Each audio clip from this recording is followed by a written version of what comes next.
1장 꿈 연구의 역사적 배경. 여러분, 안녕하세요. 오늘은 지그문트 프로이트의 대표작 꿈의 해석 다이 트럼드장의 첫 번째 장을 함께 살펴보겠습니다. 이 장은 마치 긴 여행을 떠나기 전에 서 있는 출발점과 같습니다. 인간은 왜 꿈을 꾸는가? 그리고 그 꿈을 어떻게 이해해야 하는가? 이런 물음을 두고 고대부터 현대까지 다양한 시도가 이어져 왔습니다. 프로이트는 이 긴 전통을 비판적으로 검토하면서 자신이 제시하려는 새로운 방법론의 배경을 마련합니다. 고대인들에게 꿈은 결코 사소한 현상이 아니었습니다. 고대 메소포타미아나 이집트에서 꿈은 신의 계시, 미래를 알려주는 예언의 한 형태로 여겨졌습니다. 그리스 로마 세계에서도 마찬가지였죠. 병사들은 전쟁터에서 꿈의 징조를 통해 승패를 예측하려 했고, 정치가들은 꿈속에서 내려온 신탁을 근거로 중요한 결정을 내리곤 했습니다. 예를 들어 구약 성서에 나오는 요셉의 이야기를 떠올려 보십시오. 요셉은 파라오의 꿈을 해석해 이집트의 7년의 풍년과 7년의 흉년이 올 것임을 밝혀냈습니다. 이처럼 꿈은 오랫동안 미래를 알리는 신비한 도구, 즉 인간을 초월한 존재가 보내는 메시지로 이해되었습니다. 하지만 이런 신비적 해석에는 한 가지 치명적인 약점이 있었습니다. 바로 검증 불가능성입니다. 어떤 꿈이 진짜 예언이고 어떤 꿈이 단순한 환상인지를 구분할 객관적인 기준이 없었던 것이죠. 그러나 고대에도 이미 꿈을 합리적으로 이해하려는 움직임이 있었습니다. 그 대표적인 인물이 바로 아리스토텔레스입니다. 그는 꿈을 신이 내려주는 초자연적 계시가 아니라 인간 정신과 신체의 작용으로 보았습니다. 특히 꿈이 신체 내부의 작은 변화, 예컨대 열이나 통증을 과장해 표현한다고 주장했죠. 아리스토텔레스는 또 흥미로운 통찰을 남겼습니다. 꿈은 외부 세계의 소리가 희미하게 들릴 때 그것을 왜곡해서 전혀 다른 장면으로 만들어내기도 한다는 것입니다.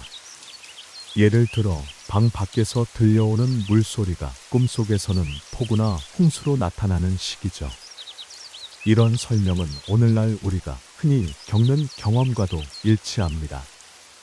아리스토텔레스의 접근은 당시로서는 매우 혁신적이었습니다. 그는 꿈을 신의 메시지에서 끌어내려 인간 정신의 일부로 돌려놓았고, 이로써 꿈 연구는 초자연의 영역에서 과학적 탐구의 영역으로 한 발짝 나아갈 수 있었습니다. 기원 후 2세기경 그리스의 해석가 아르테미도로스는 해몽서 오니라 크레테카라는 책을 통해 꿈 해석을 본격적으로 체계화했습니다. 그는 꿈을 단순히 미래 예언으로만 보지 않고 꿈꾸는 사람의 직업, 신분, 처지에 따라 다른 의미를 가진다고 설명했습니다. 예컨대 같은 결혼식 꿈이라도 미혼자에게는 장래 결혼을 예고할 수 있지만 이미 기혼자에게는 가정 내 갈등이나 새로운 사회적 관계를 의미할 수 있다는 식입니다. 이는 꿈이 단순한 암호가 아니라 개인적 맥락 속에서 해석해야 한다는 중요한 시각을 보여줍니다. 아르테미도로스는 또 방대한 사례를 수집하며 경험적 근거를 중시했습니다. 이 점에서 그는 단순한 점술가라기보다 일종의 초기 민속학자나 심리학자에 가까웠습니다. 하지만 그의 한계도 분명했습니다. 해석의 근거가 여전히 상징과 연상에 머물러 있었고 과학적 실험이나 검증으로 뒷받침되지는 못했기 때문입니다. 19세기에는 꿈을 실험적으로 탐구하려는 시도도 나타났습니다. 프랑스의 의사 마우리 모리는 잠자는 사람에게 인위적으로 자극을 주어 꿈의 내용을 관찰했습니다. 예를 들어 얼굴에 물을 한 방울 떨어뜨리면 꿈속에서는 땀을 흘리며 더위에 시달리는 장면이 나타났습니다. 코에 향수를 대면 이집트 카이로의 향신료 시장을 거니는 꿈으로 이어졌고, 목을 압박하면 고문을 받는 꿈이 나타났습니다. 심지어 침대 장치가 떨어지자 그는 단두대에서 목이 잘리는 꿈을 꾸기도 했습니다. 이 실험들은 꿈이 외부 자극을 변형해 새로운 이야기로 재구성한다는 점을 보여주었습니다. 단순히 무의미한 환상이 아니라 감각 자극을 심리적 언어로 바꾸는 과정이라는 것이죠. 또 하나 주목할 점은 꿈이 잊혔다고 생각했던 기억을 되살린다는 사실입니다. 벨기에의 학자 델베프 데어브는 꿈에서 본 특정 단어가 과거 실제로 접했던 희귀한 식물 이름이라는 것을 뒤늦게 깨달았습니다. 이는 꿈이 의식에서는 사라졌던 경험을 끌어올려 보여줄 수 있다는 것을 시사합니다. 더 나아가 꿈은 어린 시절의 경험까지 불쑥 소환하기도 합니다. 우리가 잊었다고 믿었던 유년기의 장면이 꿈에 나타나곤 하는데, 이는 무의식의 기억이 여전히 우리 안에 저장되어 있음을 보여주는 증거라 할 수 있습니다.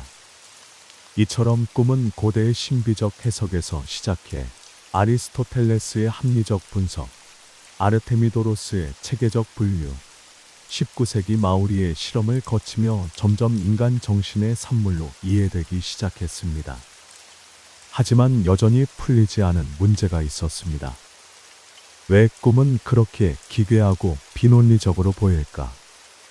왜 어떤 꿈은 즐겁지만 어떤 꿈은 불안과 공포로 가득할까? 꿈이 단순히 감각 자극과 기억의 잔재라면 왜 때로는 강렬한 의미를 남기는 걸까? 이 물음들 앞에서 프로이트는 한 걸음 더 나아갑니다. 그는 꿈을 단순히 신체적, 감각적 반응으로 보지 않고 무의식의 욕망과 갈등이 표현된 장으로 이해하려 했습니다.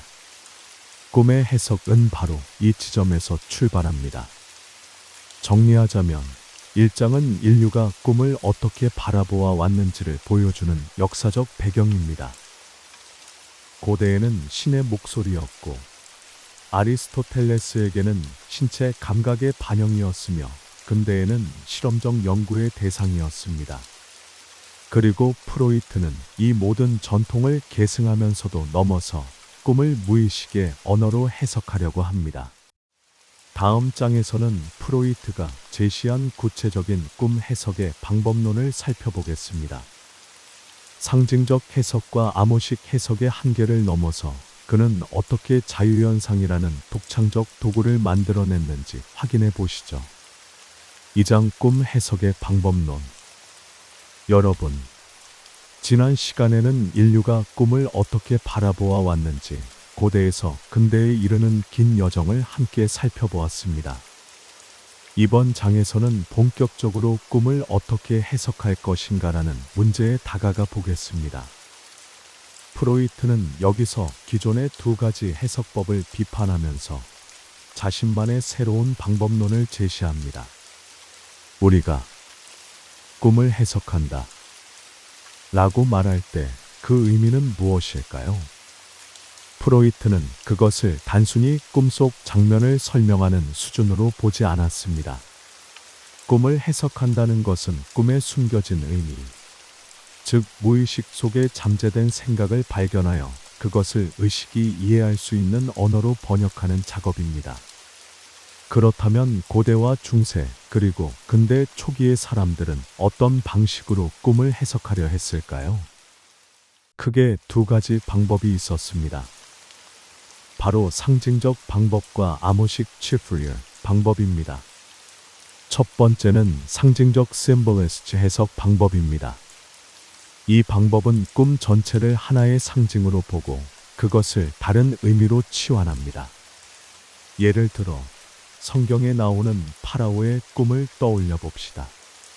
파라오가 꾼 꿈에는 7년의 풍년과 7년의 흉년이 상징적으로 표현되어 있었습니다. 살찐 소와 이삭은 풍년을, 야윈 소와 마른 이삭은 흉년을 의미했죠. 이러한 해석은 꿈을 단순히 암호화된 메시지로 보았습니다. 시인들이 만들어낸 꿈 장면, 소설 속 인물들의 꿈 역시 이런 방식으로 해석될 수 있었습니다. 꿈은 현실의 메시지를 가려서 전달하는 은유의 장치처럼 여겨졌던 것이죠. 하지만 문제는 모든 꿈이 이렇게 깔끔한 상징 구조를 따르지 않는다는 점입니다. 많은 꿈은 모호하고 뒤죽박죽이며 심지어 전혀 말이 되지 않는 경우도 있습니다. 상징적 해석은 이런 복잡하고 난해한 꿈을 설명하는 데에는 한계가 있었습니다. 두 번째 방법은 아모식 치프리어 해석 방법입니다. 이 방식은 꿈을 일종의 암호문처럼 취급합니다. 꿈의 각 요소를 일정한 규칙에 따라 다른 의미로 번역하는 것이죠. 예를 들어 꿈에서 편지를 보면 현실에서는, 근심을, 장례식을 꿈꾸면 현실에서는 약혼을 의미한다고 해석하는 식입니다. 이 방식은 마치 꿈 해석 사전을 갖고 있는 듯한 느낌을 줍니다. 꿈의 상징과 대응되는 의미를 찾아내어 그대로 적용하면 되니까요. 하지만 이 역시 기계적인 치환에 불과하다는 치명적인 문제가 있었습니다. 꿈은 사람마다, 상황마다 다른 맥락을 갖고 있는데 이를 일률적인 공식으로 해석하는 것은 결국 부정확하고 피상적인 결과만 낳게 됩니다. 고대의 해석가 아르테미도로스는 이런 단순한 대응의 한계를 조금 보완하려 했습니다. 그는 꿈꾸는 사람의 사회적 지위, 결혼 여부, 직업 등을 고려해 같은 꿈이라도 다른 의미를 가질 수 있다고 보았습니다. 그러나 여전히 근본적인 문제는 남아 있었죠. 꿈은 개인의 삶과 무의식 속 깊은 사정을 반영하는데 그것을 단순히 코드 해독으로 풀어내는 것은 너무 협소했던 것입니다. 그렇다면 프로이트는 어떤 방법을 제시했을까요? 그는 기존의 상징적 암호식 해석의 한계를 지적하면서 새로운 길을 제시했습니다. 그것이 바로 자유현상 Free Association 기법입니다. 프로이트는 이렇게 말합니다. 꿈의 의미를 찾으려면 해석자가 아니라 꿈을 꾼 사람 자신에게 물어야 한다. 즉, 꿈의 내용을 그대로 출발점으로 삼아 꿈꾼 사람이 자유롭게 떠오르는 생각을 말하게 하는 것입니다. 특정한 검열이나 제한 없이 떠오르는 모든 생각을 말하도록 하면서 그 연상을 따라가다 보면 결국 꿈의 잠재적 의미에 도달할 수 있다는 것이죠. 이 방법은 획기적이었습니다. 왜냐하면 꿈 해석의 권한을 외부의 해석자에게서 꿈꾼 당사자로 되돌려 주었기 때문입니다. 또한 꿈을 정해진 상징 사전에 끼워 맞추는 것이 아니라 개인의 무의식적 연상 과정 속에서만 해석할 수 있다는 점을 명확히 했습니다. 프로이트는 자신의 방법론을 지지하는 증거로 문학 작품 속의 꿈을 예로 들기도 했습니다. 예컨대 독일 작가 비렐름 옌센 윌헬m 존슨의 소설 그라디바 그레디바에는 여러 꿈 장면이 등장합니다. 프로이트는 이 소설 속 꿈들이 마치 실제 사람이 꾼 꿈처럼 해석될 수 있다는 사실을 발견했습니다. 흥미로운 점은 옌센은 프로이트의 꿈 이론을 알지 못했음에도 불구하고 문학적 직관을 통해 꿈의 구조를 매우 사실적으로 묘사했다는 것입니다. 이는 프로이트에게 큰 확신을 주었습니다. 그의 방법이 단순한 개인적 발상이나 추측이 아니라 인간 정신의 보편적 구조를 반영한다는 증거로 여겨졌기 때문입니다. 정리하자면 상징적 암호식 해석은 꿈을 일종의 완성된 메시지로 보고 그것을 해석하려 했습니다. 반면 프로이트의 자유현상은 꿈을 출발점으로 보고 그로부터 개인의 무의식 세계를 탐구해 들어가는 길을 열었습니다. 이 차이는 단순히 해석 방법의 차이를 넘어 꿈 연구의 패러다임을 완전히 뒤바꾸었습니다. 기존 꿈은 외부의 메시지 해석자가 풀어야 하는 수수께끼. 프로이트 꿈은 내면의 무의식 스스로가 답을 찾아야 하는 탐험. 이 변화는 정신분석학 전체의 탄생을 가능하게 했습니다. 여러분은 혹시 꿈 해몽 책을 본 적이 있나요? 이런 꿈을 꾸면 돈이 들어온다. 이런 꿈은 불운을 뜻한다. 같은 식의 해석 말입니다. 이런 접근은 사실 아르테미도로스 이후 이어져 온 아모식 해석의 잔재라고 할 수 있습니다. 반대로 오늘날 심리학이나 정신분석에서는 프로이트가 제시한 자유현상법의 전통을 계승하고 있습니다. 물론 그의 이론이 100% 완벽하다고 할 수는 없지만 꿈을 개인의 무의식적 욕망과 갈등을 드러내는 창으로 본다는 시각은 여전히 유효합니다. 특히 상담 장면에서 환자가 꾼 꿈을 이야기할 때 상담자가 사전식 해석을 하는 것이 아니라 환자 본인이 그 꿈을 어떻게 느끼고 어떤 연상을 떠올리는지를 탐구하는 방식은 프로이트의 방법에서 비롯된 것이라 할 수 있습니다. 이렇게 이 장에서는 꿈 해석의 다양한 전통과 그 한계를 살펴보고 프로이트가 제시한 자유현상법이라는 새로운 길을 확인했습니다. 꿈은 더 이상 외부에서 주어진 암호가 아니라 내면에서 흘러나오는 무의식의 언어입니다. 이제 우리는 꿈을 해석할 때 이건 이런 뜻이다 라는 일방적인 해석이 아니라 꿈꾼 사람의 마음속에서 시작되는 여정을 함께 걸어가야 한다는 사실을 배우게 되었습니다. 다음 장에서는 프로이트가 꿈의 본질을 한 문장으로 압축해 제시하는 대목으로 들어갑니다. 바로 꿈은 소망의 충족이다 라는 선언입니다. 이 주장이 어떤 근거 위에 세워져 있으며 구체적으로 어떤 사례를 통해 증명되는지 살펴보도록 하겠습니다. 3장. 꿈은 소망 충족이다.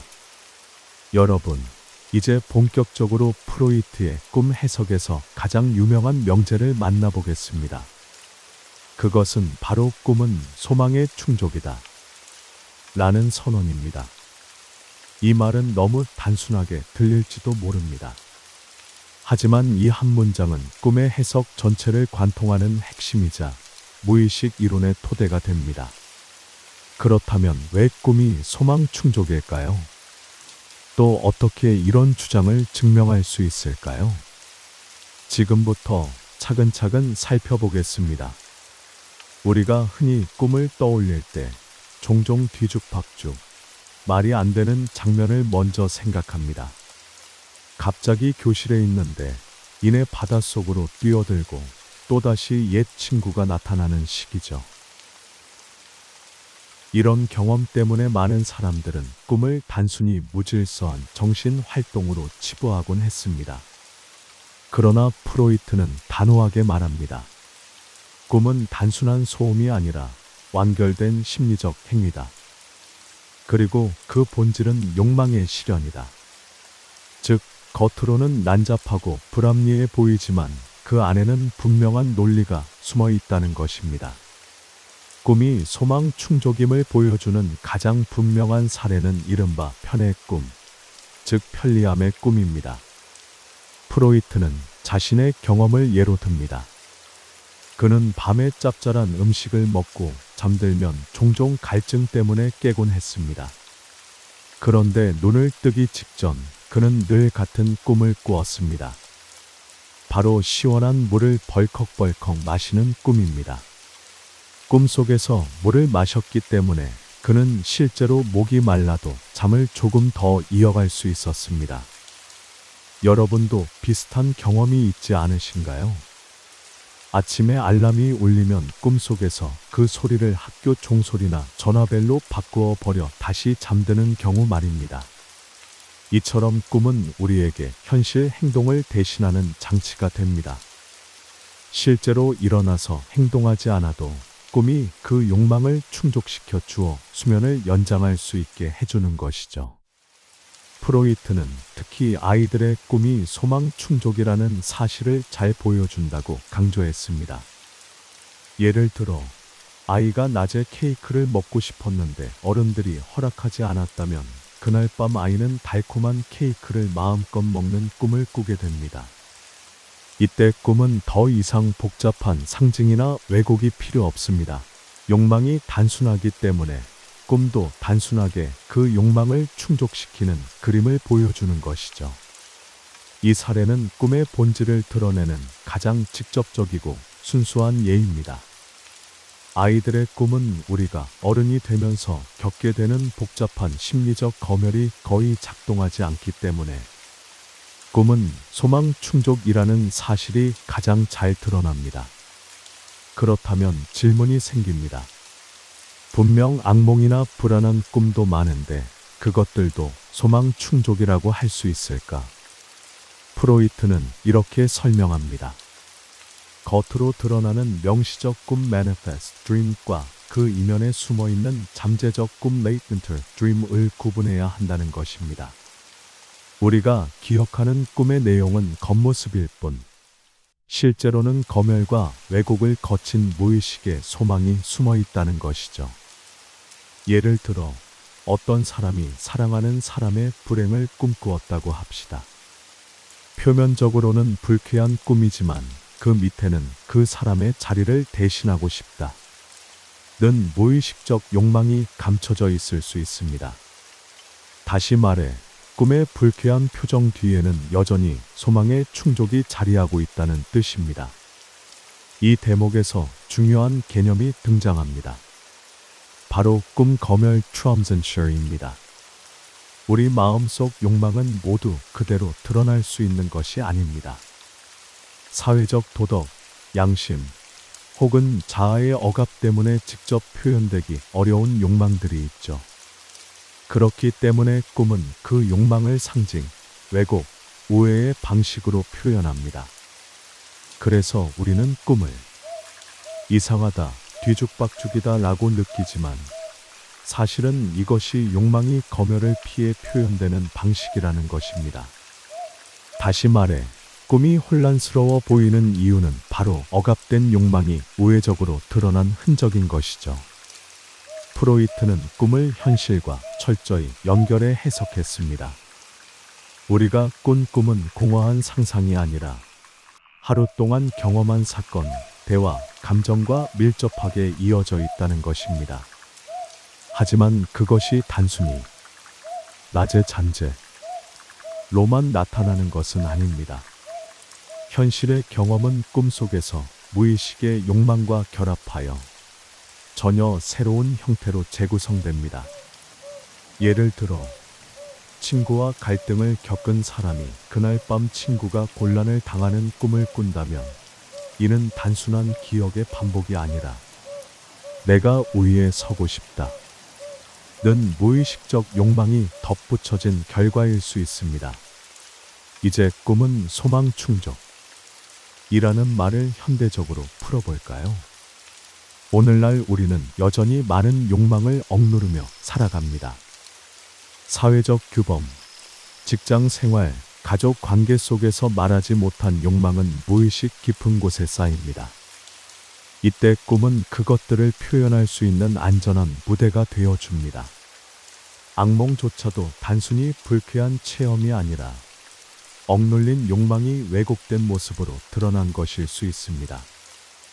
이런 관점에서 본다면 꿈은 단순히 잠자리에서 일어나는 해프닝이 아니라 우리 무의식의 거울이라고 할 수 있겠죠. 정리해 보겠습니다. 프로이트는 꿈의 본질을 소망 충족이라고 규정했습니다. 단순한 꿈에서는 욕망이 직접적으로 실현됩니다. 복잡하고 불쾌한 꿈에서도 그 깊은 층을 해석하면 결국 억압된 욕망의 실현이 나타납니다. 이 명제는 단순하지만 꿈 연구와 정신분석학 전체를 떠받치는 기둥이 되었습니다. 다음 장에서는 이 명제가 직면한 거대한 반론, 즉 불쾌하고 불안한 꿈들을 어떻게 소망 충족으로 설명할 수 있는지, 그리고 왜 꿈은 늘 왜곡되어 나타나는지에 대한 문제로 들어가겠습니다. 4장. 꿈의 왜곡. 왜 우리의 욕망은 숨겨지는가? 여러분, 지난 시간에는 프로이트가 내린 혁명적인 선언, 꿈은 소망 충족이다 라는 명제를 살펴보았습니다. 하지만 곧바로 떠오르는 의문이 하나 있죠. 그렇다면 왜 우리는 그렇게 많은 불쾌한 꿈, 악몽, 불안한 꿈을 꾸는 걸까? 만약 꿈이 욕망을 이루어주는 것이라면 왜 어떤 꿈은 오히려 우리를 괴롭히고 깨어나면 가슴이 두근거리며 땀에 젖게 만들까요? 이번 장에서는 바로 이 모순을 풀어내는 프로이트의 설명, 즉 꿈의 왜곡 트라우마에 대해 알아보겠습니다. 꿈을 연구한 많은 학자들과 철학자들은 프로이트의 이론에 즉각적으로 반기를 들었습니다. 예컨대 하르트만 하르트맨 같은 철학자는 이렇게 말했죠. 꿈은 삶의 고통을 그대로 잠 속으로 끌고 들어오는 것일 뿐이다. 즉, 낮 동안 느꼈던 불안과 걱정, 불쾌한 감정이 밤에도 반복되는 것이라는 설명입니다. 또 다른 연구자들은 꿈의 통계를 내기도 했습니다. 실제로 상당수의 꿈이 불쾌하거나 고통스러운 내용을 담고 있다는 결과도 있었습니다. 어떤 연구에 따르면 즐거운 꿈은 전체의 30%가 채 안 되고 절반 이상이 불쾌한 꿈이었다고 합니다. 이런 반론들은 프로이트의 명제, 모든 꿈은 소망 충족이다를 심각하게 위협하는 것처럼 보였습니다. 하지만 프로이트는 여기서 중대한 구분을 도입합니다. 바로 명시적 꿈 manifest dream과 잠재적 꿈 latent traum의 차이입니다. 명시적 꿈, 우리가 아침에 일어나 기억하는 겉으로 드러난 꿈의 내용.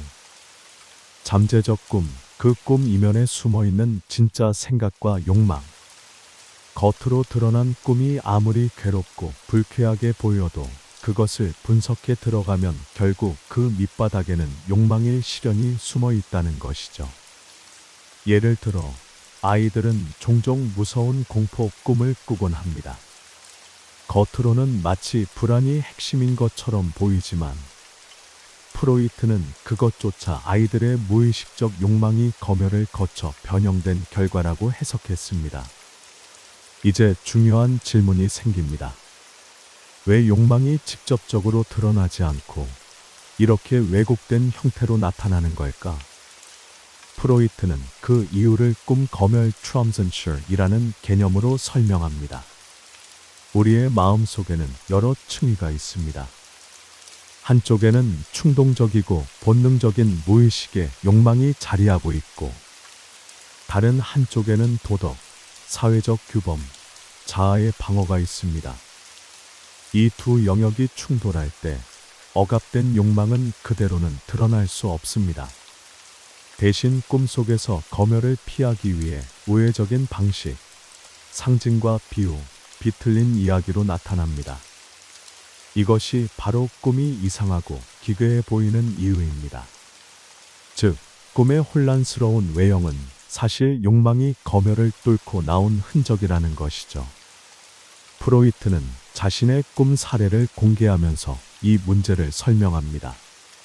그는 한때 교수 승진과 관련된 불안과 기대 속에서 삼촌이 등장하는 꿈을 꾸었습니다.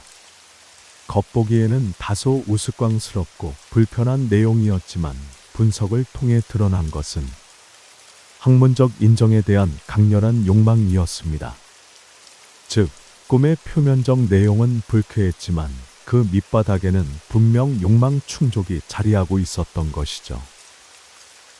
그렇다면 꿈이 왜곡되는 것에는 어떤 기능이 있을까요? 프로이트는 이렇게 말합니다. 만약 억압된 욕망이 그대로 꿈속에서 드러난다면 자아는 그것을 받아들이지 못하고 잠에서 깨어나 버릴 것입니다. 따라서 왜곡은 단순한 방해가 아니라 잠을 지켜주는 장치입니다.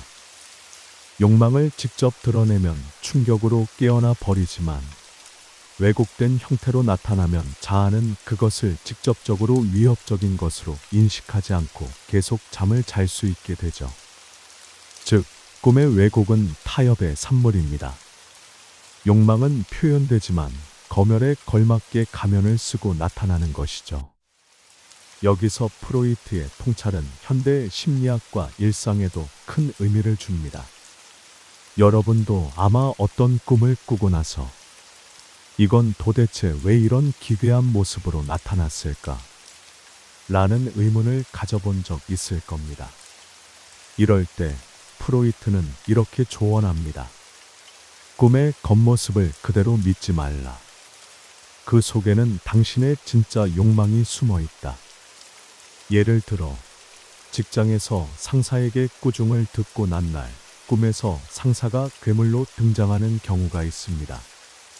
이는 단순히 두려움의 반영이 아니라 무의식 속에서는 상사가 사라졌으면 좋겠다 는 공격적 욕망이 상징화되어 나타난 것일 수 있습니다.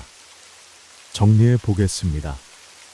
꿈이 때로는 불쾌하고 기괴하게 보이는 이유는 억압된 욕망이 검열을 거쳐 왜곡된 형태로 표현되기 때문입니다. 명시적 내용과 잠재적 내용을 구분해야만 우리는 꿈의 진짜 의미에 다가갈 수 있습니다. 따라서 불쾌한 꿈, 악몽조차도 결국은 욕망의 충족이라는 프로이트의 명제를 무너뜨리지 않습니다. 다음 장에서는 꿈을 구성하는 구체적 재료와 원천, 즉 우리가 꾸는 꿈이 어떤 기억과 경험에서 비롯되는지 살펴보겠습니다. 최근 경험, 사소한 기억 그리고 어린 시절의 흔적이 어떻게 하나의 꿈으로 엮이는지 알아보시죠. 5장. 꿈의 재료와 원천 우리의 기억은 어떻게 꿈을 빚어내는가? 여러분, 이제 우리는 한 가지 중요한 질문 앞에 서게 됩니다. 꿈은 대체 무엇을 재료로 삼아 만들어지는 걸까? 앞서 우리는 꿈이 단순한 혼돈이 아니라 무의식의 욕망 충족이라는 사실을 확인했습니다. 그런데 이 욕망이 표현되려면 반드시 어떤 재료가 필요합니다. 화가는 물감과 붓으로 그림을 그리고 작곡가는 음표와 악기로 음악을 만듭니다. 그렇다면 꿈은 어떤 재료로 만들어질까요? 이번 장에서는 바로 그 문제를 살펴봅니다. 프로이트는 수많은 사례 분석을 통해 이렇게 말합니다. 모든 꿈은 전날의 경험과 연결되어 있다. 그는 자신의 꿈 기록을 면밀히 살펴보면서 어떤 꿈이든 그날 혹은 전날의 사건에서 출발점을 찾을 수 있다는 사실을 발견했습니다. 예를 들어 누군가에게 기다려 달라고 말한 날, 그날 밤 그는 자신이 다른 사람을 기다리게 하는 꿈을 꿉니다. 서점에서 우연히 본 식물학 책의 제목이 그날 밤 식물학 모노그래피라는 상징적 이미지로 등장합니다. 환자가 어머니와의 갈등을 이야기한 날, 꿈속에서는 모녀가 나란히 등장하는 장면이 펼쳐집니다. 이처럼 꿈은 놀랍도록 자주 바로 전날의 경험을 출발점으로 삼습니다. 그런데 흥미로운 점이 있습니다. 우리가 중요하다고 생각했던 사건보다 오히려 사소한 것이 꿈의 재료가 되는 경우가 많다는 것입니다. 프로이트는 이렇게 강조합니다. 꿈은 의식이 무시한 하찮아 보이는 것들을 선택해 과장한다. 예를 들어 어떤 사람은 하루 종일 중요한 회의 때문에 긴장했지만 정작 꿈에는 회의 장면이 나오지 않습니다.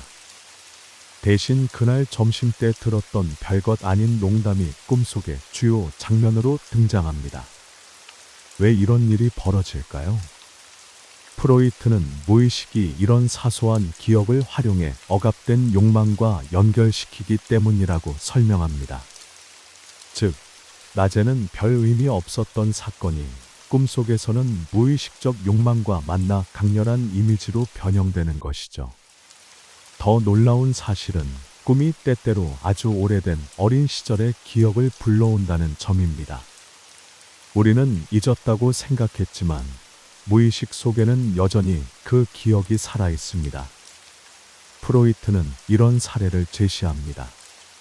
어린 시절 보았던 책 속의 그림이나 부모님이 했던 사소한 말이 수십 년이 지나서 꿈속에 다시 나타나는 경우가 있다는 것입니다. 이는 무의식이 단순히 최근 경험을 활용하는 것에 그치지 않고 유년기의 흔적까지 끌어올린다는 강력한 증거입니다. 즉, 꿈은 현재와 과거, 심지어는 아주 먼 과거까지 연결하는 다리 역할을 합니다. 이제 프로이트가 자주 언급한 유명한 사례, 바로 식물학 모노그래피 꿈을 살펴보겠습니다. 꿈의 내용은 이렇습니다. 나는 어떤 식물학 모노그래피를 집필했고 그 책에는 색채가 들어간 사파와 함께 실제 식물이 건조된 채 붙어 있다. 겉으로 보기에는 단순한 학술적 장면처럼 보입니다. 하지만 분석을 해보니 이 꿈은 놀라울 정도로 다양한 기억과 욕망이 얽혀 있었습니다. 낮에 본 서점의 식물학 책 제목. 과거 자신이 집필했던 코카인 연구 논문. 대학 시절의 시험 경험. 친구와 나눈 돈과 연구비에 대한 대화. 어린 시절 좋아했던 식물 수집 취미. 이 모든 것이 하나로 엮여 꿈속에서는 단 하나의 장면 식물학 모노그래피로 표현된 것입니다. 이 사례는 꿈이 얼마나 다양한 출처의 재료를 한데 모아 압축할 수 있는지를 잘 보여줍니다.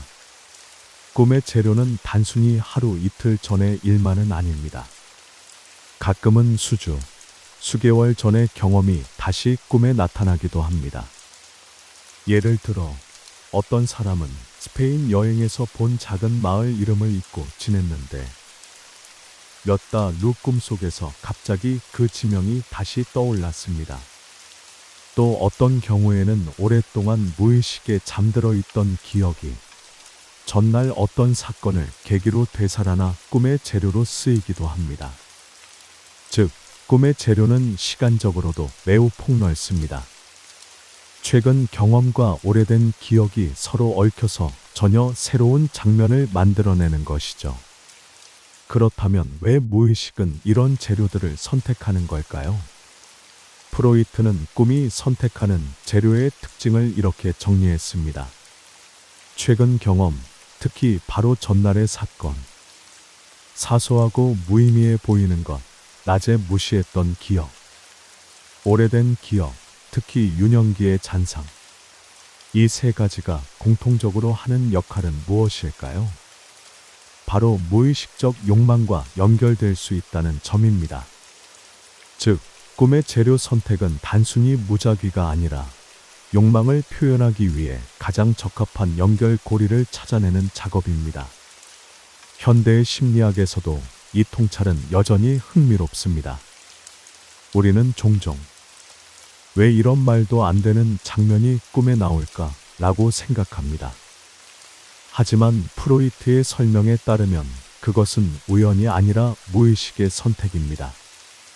어제 본 광고 속 이미지가 꿈속에서 기묘하게 등장하는 이유. 오래전에 들었던 노랫말이 다시 꿈에 흘러나오는 이유. 어린 시절의 집이나 골목이 불쑥 나타나는 이유. 이 모든 것은 우리 마음속에 억눌린 욕망과 연결되어 있기 때문입니다. 정리해 보겠습니다. 꿈은 최근의 경험을 출발점으로 삼지만 그것을 단순히 복제하지 않습니다. 오히려 사소한 것과 잊힌 과거까지 동원하여 새로운 장면을 만듭니다. 이런 선택과 결합의 과정은 모두 무의식의 욕망을 표현하기 위한 전략입니다. 따라서 꿈은 단순한 기억의 잔재가 아니라 무의식이 자신의 욕망을 드러내기 위해 고르고 조합한 정신의 작품이라고 할 수 있습니다. 다음 장에서는 이 재료들이 어떻게 가공되는지, 즉 꿈이 만들어지는 작업 과정 트라마베이엇을 구체적으로 살펴보겠습니다. 여기서는 압축, 전치, 상징화 같은 핵심 기법들이 등장하며 꿈이 왜 그렇게 기묘하고 난해한 형태로 표현되는지가 본격적으로 드러납니다. 6장. 꿈의 작업 무의식은 어떻게 이야기를 빚어내는가? 여러분, 앞선 시간에 우리는 꿈의 재료가 어디서 오는지 확인했습니다. 바로 전날의 사건, 사소한 기억, 심지어 어린 시절의 오래된 경험까지. 그렇다면 이제 새로운 질문이 생깁니다. 그 재료들이 어떻게 엮여서 우리가 아침에 기억하는 그 독특한 꿈의 형태가 되는 걸까? 프로이트는 이 과정을 꿈의 작업 트라마베이엇이라고 불렀습니다. 이번 장에서는 꿈의 작업을 구성하는 4가지 핵심 기제 압축, 전치, 상징화, 2차 가공을 차례대로 살펴보겠습니다. 프로이트는 꿈을 해석하는 과정을 언어 번역에 비유했습니다. 잠재적 꿈 생각 라텐티 트럼제덩근은 원래의 의미를 담은 텍스트이고, 명시적 꿈 내용 매니페스트 트럼앤허은 그것을 변형한 번역문입니다. 하지만 이 번역은 단순한 직역이 아니라 암호화된 그림 문자와 비슷합니다. 때로는 원래 문장을 완전히 다른 상징으로 바꾸고 의미를 뒤섞어 놓습니다. 따라서 우리는 꿈을 있는 그대로 읽으면 혼란스럽지만 그 이면의 구조를 풀어내면 무의식의 욕망이 모습을 드러내게 되는 것이죠. 꿈의 작업에서 가장 먼저 등장하는 기제는 압축 버덕텅입니다.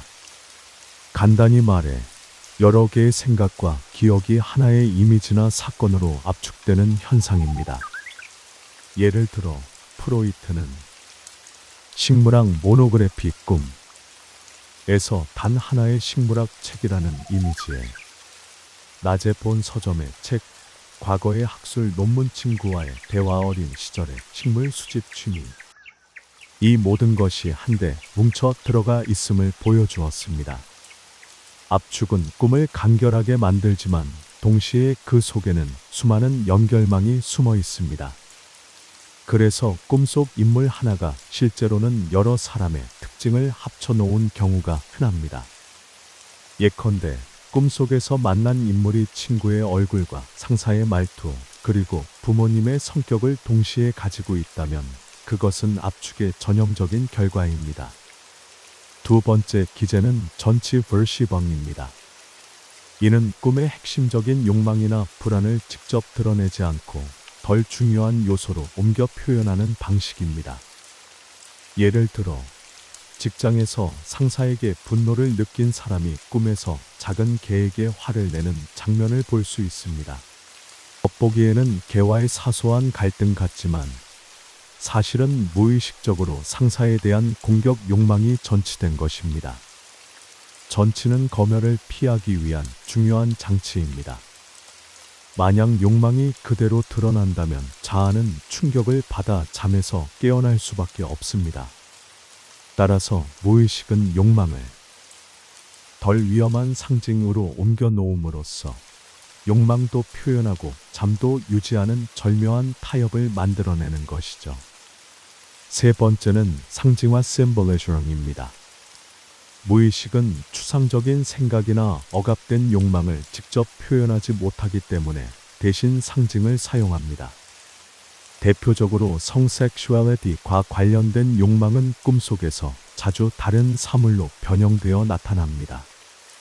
예컨대 길고 뾰족한 물체는 남성적 상징으로, 상자나 방, 그릇은 여성적 상징으로 해석되는 경우가 많습니다. 물론 프로이트의 상징 해석은 후대에 많은 비판도 받았습니다. 하지만 중요한 점은 무의식이 욕망을 직접적으로 표현하지 않고 다른 이미지로 오해한다는 사실입니다.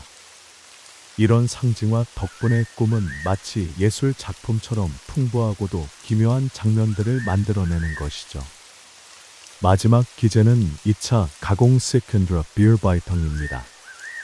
이는 우리가 꿈을 기억할 때 그 난잡한 이미지들을 조금이라도 그럴듯한 이야기로 재구성하는 과정입니다. 여러분도 경험해 보셨을 겁니다. 꿈은 분명 뒤죽박죽인데 아침에 친구에게 이야기할 때는 마치 하나의 줄거리를 가진 이야기처럼 말하게 됩니다. 이는 기억 과정에서 일어나는 재편집의 결과입니다. 프로이트는 이것이 단순한 기억 왜곡이 아니라 무의식이 스스로 만든 마지막 편집 작업이라고 설명했습니다. 즉, 꿈이 너무 산만해서 우리가 받아들일 수 없을 때 의식은 그것을 최소한의 이야기 구조로 다듬어 주는 것이죠. 프로이트는 환자의 사례 중 하나를 아름다운 꿈이라고 소개했습니다. 겉으로는 단순히 연극을 보고 계단을 오르내리는 평범한 장면이었지만 분석해보니 환자의 과거 사랑 경험, 최근의 연극 관람, 사회적 지위에 대한 불안성적 욕망과 가족 관계의 모든 것이 압축, 전치, 상징화의 방식으로 엮여 있음을 보여주었습니다. 즉, 겉보기에는 단순한 이야기 같아도 실제로는 다층적인 무의식의 메시지가 숨어 있다는 것이죠. 여기서 근본적인 질문이 생깁니다. 무의식이 욕망을 표현하려 한다면 그냥 그대로 보여주면 되지 않을까? 프로이트는 이렇게 답합니다. 그렇다면 우리는 잠에서 깨어날 수밖에 없다. 억압된 욕망은 너무 강렬하거나 위험하기 때문에 그대로 드러나면 자아는 받아들이지 못합니다. 따라서 무의식은 욕망을 표현하되 검열에 걸리지 않도록 변형시킵니다. 그 결과가 바로 압축, 전치, 상징화, 2차 가공이라는 4가지 기제입니다. 결국 꿈의 작업은 욕망과 검열 사이의 타협 과정입니다. 이 타협 덕분에 우리는 잠을 계속 잘 수 있고 동시에 무의식은 자신을 표현할 수 있습니다. 현대 심리학에서도 프로이트의 꿈의 작업 이론은 여전히 유효한 부분이 많습니다. 예를 들어 상담 장면에서 내담자가 꾸는 꿈은 종종 압축된 형태로 나타납니다. 꿈속 한 인물이 실제로는 여러 사람의 합성인 경우 상담자는 그 속에서 무의식적 갈등을 추적할 수 있습니다. 또한 악몽조차도 단순한 공포 체험이 아니라 전치와 상징화를 통해 표현된 억압된 욕망의 변형일 수 있습니다. 따라서 꿈은 단순히 수면 중 뇌의 부산물이 아니라 무의식이 검열과 협상하며 만들어낸 창의적인 산물로 볼 수 있는 것이죠. 정리해 보겠습니다. 꿈은 무의식적 욕망이 그대로 드러나는 것이 아니라 가공된 결과물입니다. 그 가공의 4가지 핵심 기제가 바로 압축, 전치, 상징화, 2차 가공입니다. 이 과정을 통해 무의식은 자신의 욕망을 표현하면서도 자아의 검열을 피하고 수면을 유지할 수 있게 합니다. 꿈은 어쩌면 무의식이 만든 예술 작품과도 같습니다. 겉으로는 기괴하고 난해해 보여도 그 안에는 정교한 구성과 의미가 숨어 있는 것이죠. 다음 장에서는 꿈의 작업을 넘어서 꿈이 인간 정신의 구조와 어떤 관계를 맺는지, 즉 꿈 과정의 심리학적 해석을 살펴보겠습니다. 여기서는 꿈의 망각, 외부 자극의 개입, 그리고 무의식 전체의 작동 원리에 대한 더 깊은 이야기가 펼쳐집니다. 7장. 꿈 과정의 심리학, 무의식의 구조를 밝히다. 여러분, 지금까지 우리는 꿈을 하나의 현상으로 분석해 왔습니다. 꿈은 소망 충족이며 왜곡을 통해 검열을 피하고 다양한 재료를 모아 압축과 전치, 상징화로 표현된다는 사실을 살펴봤습니다. 그런데 이제 마지막 단계에서는 질문이 바뀝니다. 꿈을 통해 드러난 정신의 구조는 무엇인가? 즉, 꿈 해석은 단순히 꿈에 대한 설명을 넘어 인간 정신의 기본 메커니즘을 밝히는 도구가 되는 것입니다. 프로이트는 이 장을 시작하며 유명한 꿈 하나를 제시합니다. 한 아버지가 며칠 동안 병든 아이 곁을 지키다가 아이가 죽자 지쳐 쓰러져 옆방에서 잠이 듭니다. 그는 꿈속에서 아이가 다가와 말합니다. 아버지, 보지 못하나요? 내가 불타고 있어요. 아버지는 놀라 깨어나 옆방으로 달려가고 그곳에서 아이의 시신 옆에 촛불이 쓰러져 천이 타들어가는 것을 발견합니다. 이 장면은 단순한 우연의 일치가 아닙니다. 외부 자극 불빛 이 꿈에 들어와 상징적 메시지로 바뀌었고 동시에 아버지의 죄책감과 상실감이라는 무의식이 꿈을 구성했습니다. 여기서 우리는 외부 자극, 무의식적 욕망, 기억이 한데 얽혀 꿈을 만드는 과정을 엿볼 수 있습니다. 프로이트는 이 꿈을 비롯한 수많은 사례를 분석하며 무의식이 하나의 단일한 영역이 아님을 밝혔습니다. 그는 무의식을 두 가지로 나눕니다. 원초적 무의식 primal organ, 어보.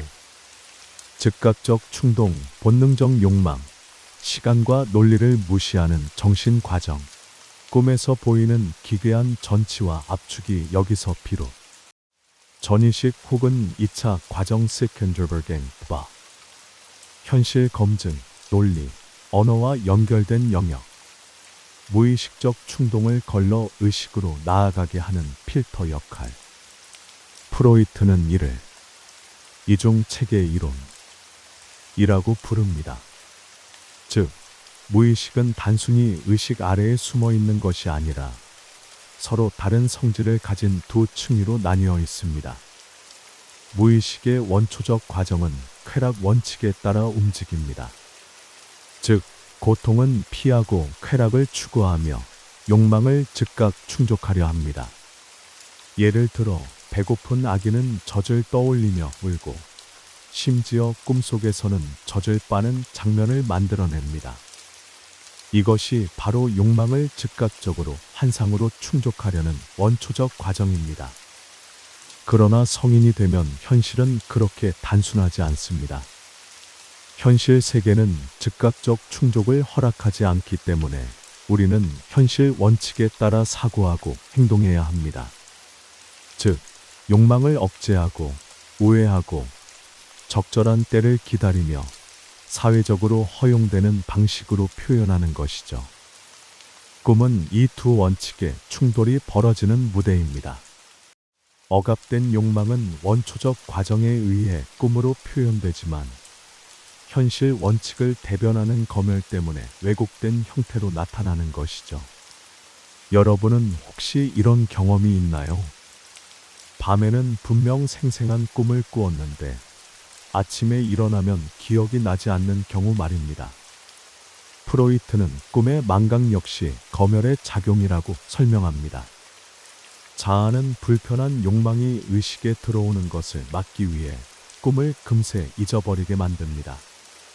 즉, 꿈을 잊는 것은 단순한 기억력의 문제가 아니라 무의식의 방어 기제가 작동한 결과라는 것이죠. 프로이트는 또 하나의 중요한 문제를 다룹니다. 외부 자극이 꿈에 들어올 때 왜 그대로가 아니라 변형된 상징으로 나타나는가? 예를 들어 방 안에서 시계가 똑딱거릴 때 우리는 꿈속에서 망치질 소리나 총성으로 변형해 듣기도 합니다. 아버지가 아이의 시신 옆에서 본 불빛도 단순히 빛으로 나타난 것이 아니라 아이의 목소리라는 상징적 메시지로 변형되었습니다.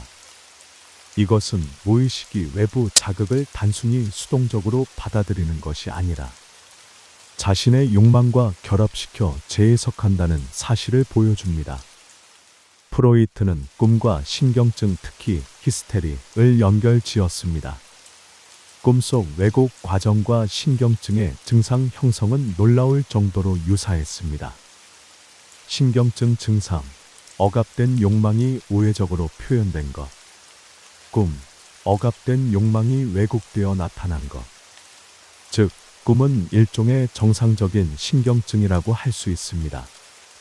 이 점에서 꿈의 해석은 단순한 수면 연구가 아니라 전체 정신의 병리학을 이해하는 기초 작업이 되었습니다. 마지막으로 프로이트는 이렇게 정리합니다. 꿈은 무의미하다고 주장한 이들도, 꿈은 단순히 신체적 자극의 부산물이라고 본 이들도 사실은 부분적으로 옳았다는 것입니다. 꿈은 실제로 외부 자극과 연관된다. 동시에 정신의 내적 욕망을 반영한다. 또한 신체적 조건, 피로, 건강 상태에 영향을 받는다. 즉, 꿈은 단일 원인으로 설명할 수 있는 단순한 현상이 아니라 외부 자극, 신체 조건, 무의식 욕망이 어우러져 만들어진 복합적 현상이라는 것입니다. 오늘날 우리는 프로이트의 모든 주장에 동의하지는 않습니다. 그러나 꿈을 통해 무의식을 탐구하고 그것을 인간 정신의 구조와 연결지은 그의 시도는 여전히 중요한 의미를 갖습니다. 특히 현대 심리치료에서 꿈은 여전히 내담자의 무의식적 갈등을 탐구하는 중요한 통로입니다. 또한 뇌과학에서도 수면과 기억, 정서 조절의 관계를 밝히는 과정에서 프로이트의 문제의식은 여전히 참고되고 있습니다. 정리해 보겠습니다. 꿈은 단순한 환상이 아니라 무의식의 욕망과 현실 검열이 충돌하며 빚어낸 산물입니다. 꿈의 심리학을 탐구하는 과정에서 프로이트는 무의식의 이중 구조 원초적 과정과 2차 과정, 쾌락 원칙과 현실 원칙, 망각과 왜곡의 기능을 밝혀냈습니다.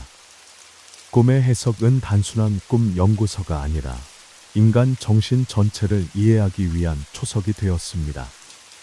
이제 우리는 꿈을 통해 단순히 재미있는 이야기를 나누는 것을 넘어서 우리 마음속 깊은 곳에서 작동하는 무의식의 언어를 읽을 수 있게 된 것입니다.